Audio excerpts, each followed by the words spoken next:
سننے میں یہ آیا کہ وہ جو جس کی ملاقات اس نے کروائی ہے نا، بعد میں ہم نے اس بات کا کلو دیکھا کہ یہ آخر وجہ کیا تھی، تو وجہ یہ پتہ لگی تھی کہ وہ جو خواتین باہر سے آئی تھی نا، ان میں سے کسی ایک کے اوپر نا اعظم خان کی جو ہے نا نگاہ جو تھی نا وہ تھی. اب اگلی بات آپ خود سمجھیں، سوشل میڈیا پہ اگر میں اس طرح کی بات کروں گا، لوگ پتہ نہیں میں اپنا کوئی بغض نکالا، تو بھائی میری تو باتیں 93 کی 94 کی ہوں گی، تو اتنی پرانی بات کے بعد بندہ ایسی بات کو دل میں نہیں رکھتا. میں تو ویسے ہی حیران ہو گیا ہوں کہ یار دیکھو خدا جو ہے نا پھر رسی کب دراز کرے گا. میرا خیال ہے وہ 60 سال سے زیادہ اس کی عمر ہے، 70 سال کا ہونے والا ہے، لیکن میں نے نہیں سنا کبھی کسی بندے سے کہ اس کے اوپر کوئی ایسے گرفت آئی ہو.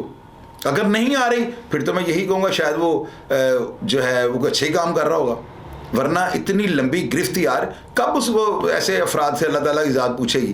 ان لوگوں کا کب جو ہے ان کا ضمیر اللہ تعالیٰ جو ہے ان کو جھنجھوڑیں گے، تاکہ اس طرح کے لوگ جس طرح کی زندگی گزار گئے ہیں، یا جو اقدامات یا جو یہ قوانین رائج کر گئے ہیں، یہ کب یہ ان کو جو ہے نا ان کا کوئی ایسا کوئی بندہ ہوگا جو ان کے بارے میں بات کرے گا، تاکہ جو ہمارے جیلوں کے اندر اب آنے والے افسر ہیں وہ ان کو مقام عبرت سمجھیں، نہ کہ ان کو جو ہے نا کرپشن کا بے تاج بادشاہ کہہ کے ان کی قصے اور کہانیاں لوگوں کو سنائیں.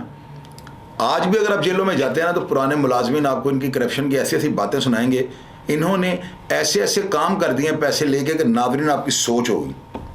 یہ اتنا کچھ ظالم ڈپٹی سپرنٹینڈنٹ تھا نا، اس نے ہیروئن لگوانے کے لیے فردوس خان کو اپنے چیف چکر بابا یعقوب کا انتخاب کیا. اس نے فردوس خان کو ہوا میں اچھال کے رکھا کہ تمہارا تو بھار ڈپٹی نہیں اٹھاتا، اس کو ہوا میں کھڑا کر دیا. وہ اسی ششکلے میں کہ میرا بھار جیل نہیں اٹھاتی، اسے پاؤڈر بیچنا شروع کر دیا. اور اس کے پروگرام میں نے آپ کو بتایا کہ اس بندے نے جب اس کو بالکل اس کو ہیروئنچی بنا دیا نا، تو ایک دن ڈیوٹی کے اندر اعظم خان اس کو کہتا ہے اور فردوس خان تینوں کی ہوگا چبائی ہوئی جا رہے ہیں. یہ بڑی غیر معمولی بات آپ کو میں سنا رہا ہوں. جن لوگوں نے یہ فکرہ سنا ہوگا یا جن لوگوں نے یہ بات سنی ہوگی وہ آپ کو بتائیں گے کہ فردوس خان کا جیل کے اندر ماحول کیا تھا. تو ناظرین اس طرح کے جو کردار ہے نا، ان کو میں تو کہوں گا کہ اگر اس بندے نے واقعی بربریت کیا ہے، گھروں کے گھر اس بندے نے اجاڑ دیے کرپشن کی وجہ سے. اس بندے نے جب جیل سے ریٹائر ہوا ہے نا، اس وقت بھی یہ ہوا اڑی تھی کہ یہ بندہ اربوں روپے کما کے جو ہے نا محکمہ جیل خانہ جات سے ریٹائر ہوا ہے. یعنی کہ اربوں، آج کے تو وہ خربوں ہوں گے نا. تو ان لوگوں نے جو ہے نا چنگیزیت بربریت بڑی بڑی جیلوں میں رہا ہے، کوٹ لاکپا جیل میں، کیمپ جیل کے اندر، اس کے علاوہ سائیوال جیل کے اندر، ملتان، پتہ نہیں کون کون سی جیلوں میں رہا ہے. اور جہاں پر یہ گیا ہے نا کرپشن کی ایک داستان رقم کا رہا ہے. ناظرین لوگوں نے جو ہے نا بڑے بڑے ظلم کیے ہیں، انسانیت سوچ سلوک کیے ہیں قیدیوں کے ساتھ.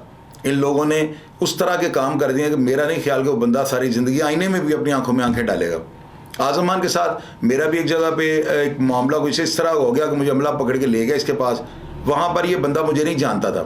جب اس نے مجھے پوچھا کہ تم کون ہو، تو میں نیا نیا جیل کے اندر گیا تھا، تو میں نے اس کا جو اپنا نام بتایا، ساتھ اپنی بلدیت بتائی، تو یہ مجھے آگے سے مجھے کہتا ہے، بڑے عجیب و غریب قسم سے اس کا لہجہ تھا. مجھے بڑا غصہ چڑھا اس کی بات سننے کے بعد. اعظم خان نے مجھے کہا تھا کہ تمہارے باپ کو میں کہتا ہوتا تھا کہ زاہد کو جو ہے سمجھائیں، یہ آپ کے ہاتھوں سے نکل چکا ہے، یہ لڑکا بہت جلد جو ہے منو مٹی تلے چلے جائے گا.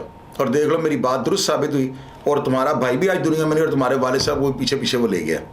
بات اس کی درست تھی، لیکن لہجہ ناظرین اتنا کو مجھے برا لگا ہے نا کہ میں آپ کو بتا نہیں سکتا ہوں. جس طرح سے اس بندے نے یہ بات مجھ سے کی ہے نا، میں کس طرح سے آپ کو ایکسپلین کروں کہ اس نے مجھے نا اتنا کو یعنی عجیب و غریب اس کا لہجہ تھا نا کہ مجھے ساری رات نیند نہیں آئی کہ یار اس بندے نے کیوں اس طرح کی بات میرے ساتھ کی. یار وہ میرا ذاتی میٹر تھا.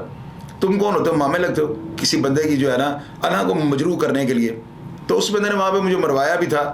خیر وہ تو ایک ہوتا ہے جیلوں کے اندر یہ روایت ہوتی ہے، اس طرح کی روٹین ہوتی ہے. مجھے کوئی چیز کی گرج بھی نہیں ہے، لیکن میں حیران اس بات سے ہوں کہ یار یہ بندہ گرفت بھی نہیں آیا. آپ لوگ کہتے ہیں زندہ لوگوں کے لیے میں پروگرام نہیں کرتا. پورے ملک میں میری دشمنی ڈلوا دو بھائی.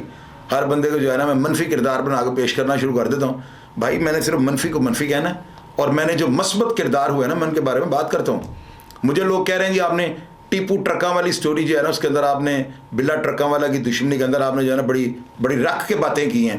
تو بھیا میں نے اس لیے رکھ کے باتیں کی ہیں، میرے منہ سے نکلا ہے ایک لفظ جو ہے نا یہ چنگاری کا کام کر سکتا ہے.